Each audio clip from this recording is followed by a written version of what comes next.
The key purpose of assessment is to inform instructional decision making. And the idea is that the assessments themselves have to be the indicators of the educator's impact on student learning.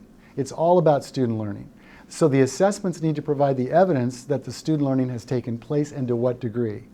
And the fact that because educators are so busy with standards and with all the assessments that they're asked to give to their students, this is about what they can control. This is about them creating quality assessments with their colleagues for their students relevant to the particular unit of study that they're working on that will give them that powerful, credible, valid, reliable feedback about how the students are progressing in the learning intentions that are in focus.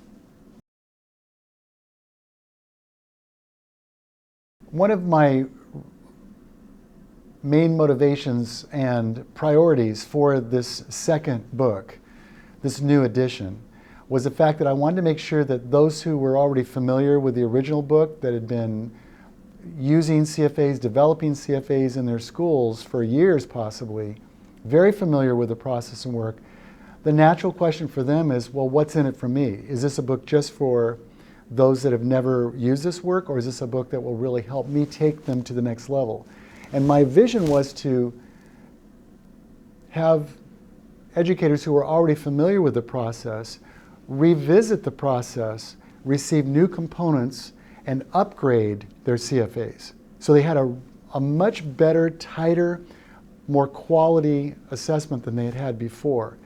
And one of the ways that I have attempted to do this is by including a few key new steps to the process. For example, there's a step now that has them evaluating, critiquing the quality of their assessment questions before they administer that assessment to the students. And they're using established guidelines from well-known assessment experts, psychometricians, and I've culled or synthesized their guidelines for well-written multiple choice questions, matching questions, constructed response questions, and put those in a very user-friendly format so as the teams have created their initial draft, they can look at each of these checks, what I call quality checks, and they can use the guidelines to check every single question that they've written to see if that question passes muster, so to speak, by the experts. And also will it trigger a need for revision. And the whole reason for this, and this is huge, and this is why I think this will be of real value to people that are already familiar with the process, is that the inferences that teachers make about student understanding can only be as good as the evidence they collect.